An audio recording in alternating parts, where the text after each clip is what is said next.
Welcome to the ISB show. I'm your host Sahil here with Rahi and Roy. And as much as they don't want us to keep doing this, we love our Asian football. And by Asian, I mean Southeast Asian Championship. And we're continuing to cover it.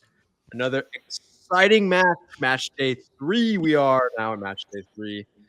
And for those supporting Indonesia, it was not the best match, but we'll start with that. As Vietnam, those supporting Vietnam are going to be very happy. They got to hold one over their fellow neighbors who beat them last time around. So, yeah, Vietnam got the job done today.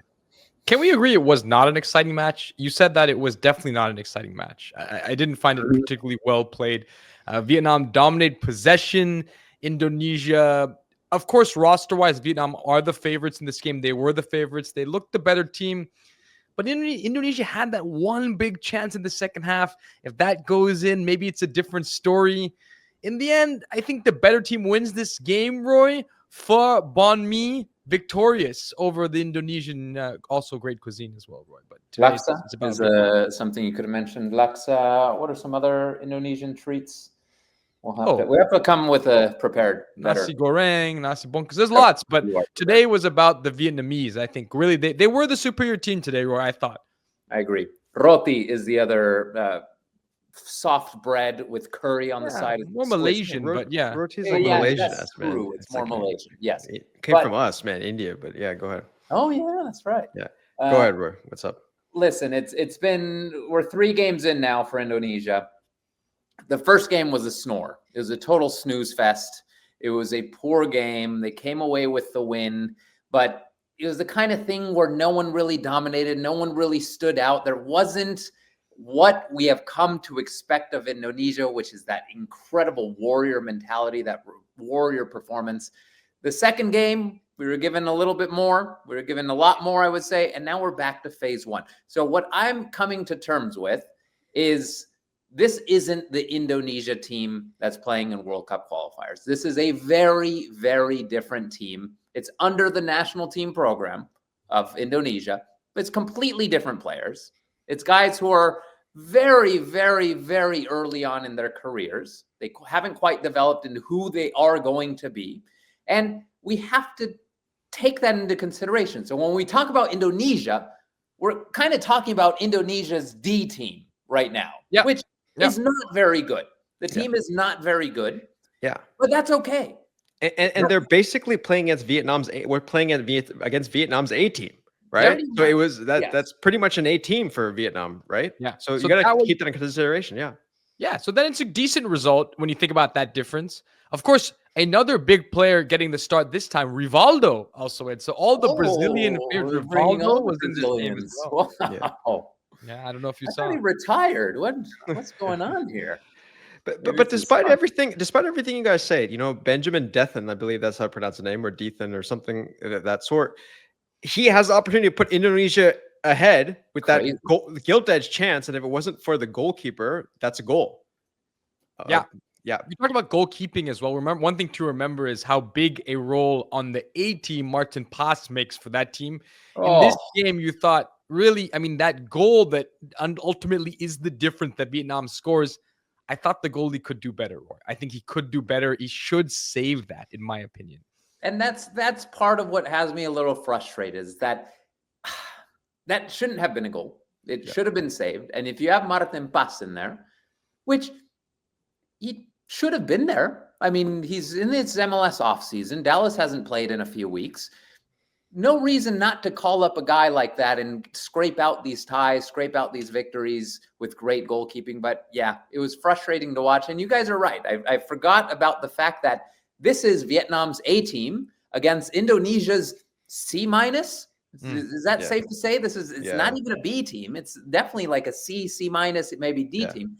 So with that in consideration, this is fairly impressive. I think I take my comment back that this team isn't very good. They played an A team. Yeah. And So- Exactly. ultimately, I mean, Dude. look, they still sit in second position at the moment, and ultimately this tournament, that's where you want to be in order to get into those semifinals. I don't think this changes the conversation drastically, right? We said going in, Vietnam probably Favorite. has the strongest roster of any team in this tournament, you might say, Yep. and so they should be favorites to win this tournament. Yeah, and their goalkeeper, a little known fact, their goalkeeper obviously was born in the Czech Republic, right? And so Ooh, another one of wow. these players who comes in and decides to play for Vietnam, and it's just such a big thing in the region that India, so, like there's teams that just don't take advantage of these type of players. Yeah. Jeez. Give me one more. You guys okay? Yeah. just alluding to teams that seem to have a aversion to being a better national team. But this Wow. this is big, right? That's the biggest save in the match, and it's done by a goalkeeper who's a pretty decent player. So, Look, I think defending the way they did was the smart way to approach the game for Indonesia. I understand they conceded a lot of possession. I want to say, Roy, it was 75-25 or something along those lines. The stats were definitely in Vietnam's favor.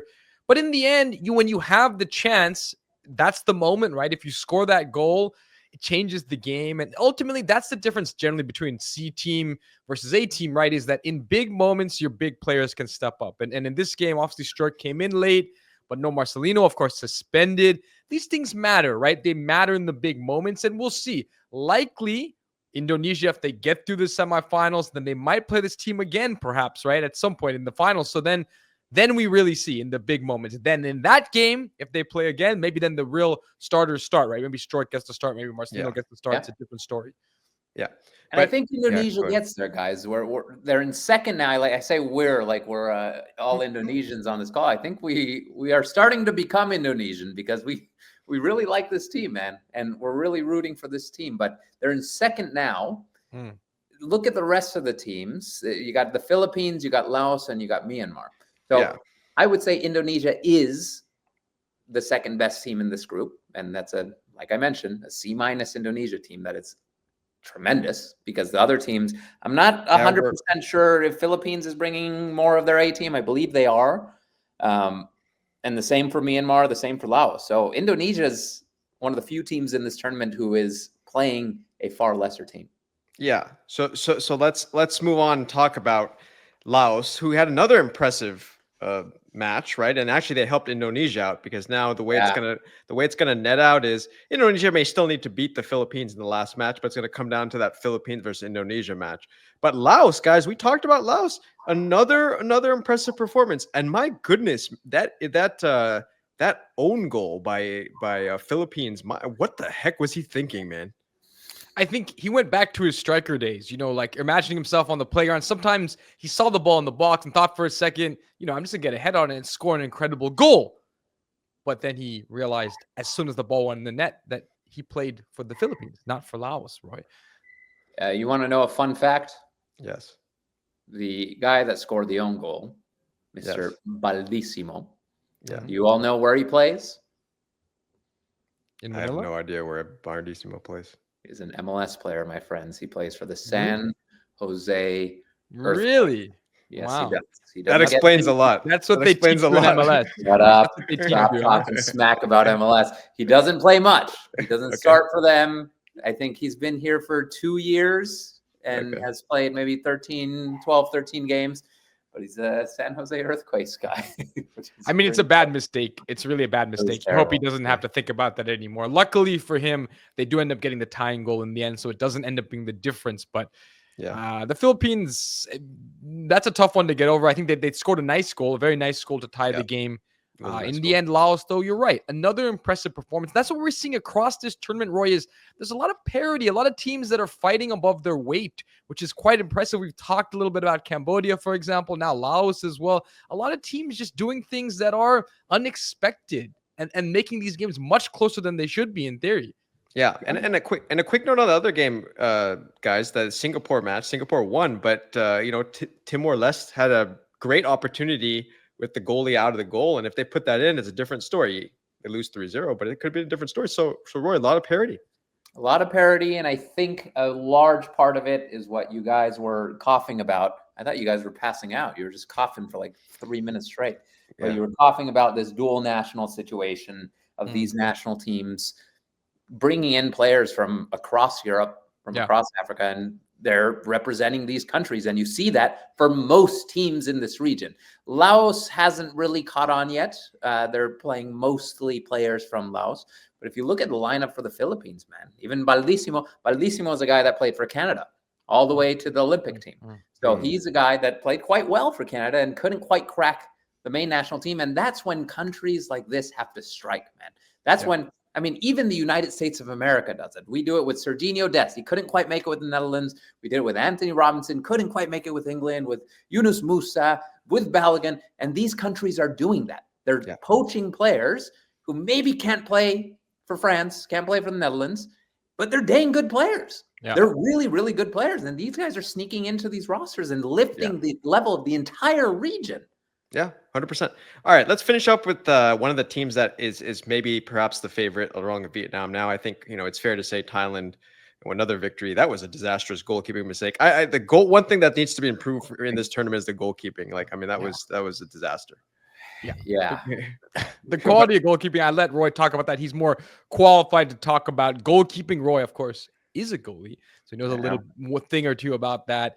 But I have to say, Thailand, I feel that in this tournament, a lot of the breaks so far have gone their way. And I think that they are a team that, again, with Vietnam, one of the real favorites to win this tournament. You might say Singapore as well with a decent roster. But look, they're getting the job done. It'll be interesting because this was a bit of a fortunate result if you're Thailand, in my opinion, Roy.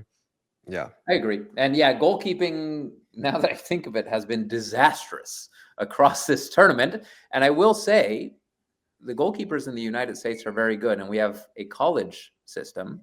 This is a message to all the soccer federations in Southeast Asia. Look at the U.S. soccer college system. You could pluck some very good goalkeepers who I guarantee are dual nationals. I played with a Thai goalkeeper, tremendous talent. Couldn't quite make it in MLS, wasn't getting called up to U.S. national team program, but he should have been playing somewhere. He should have. He was tremendous. And then I watch these goalkeepers and I say, he's so much better. Yeah. It's better than these guys. Take a look. There's so many great goalkeepers throughout the world that are probably tied in some way to Southeast Asian countries. Yeah. Look, so, okay, I think we've reached the very important part of this tournament now. I think there's Thailand looking good, Vietnam looking good, Singapore looking good. Malaysia's actually had a little bit of a rough tournament, so I think they're kind of on the edge. But the roti is crumbling a little bit, starting to crumble. The roti's starting to crumble a bit from Malaysia's perspective. But let's see who gets through. We'll, of course, be back for match day 4, and we will see who can get it done. No Indonesia on match day 4, so we'll see. We'll see who steps up. We'll see who steps up at that point in time. Some big matches coming up. So for those of you enjoying these videos, please subscribe to the channel. Coming back for the ASEAN Championship. Match day 4. See you guys then. Can't wait.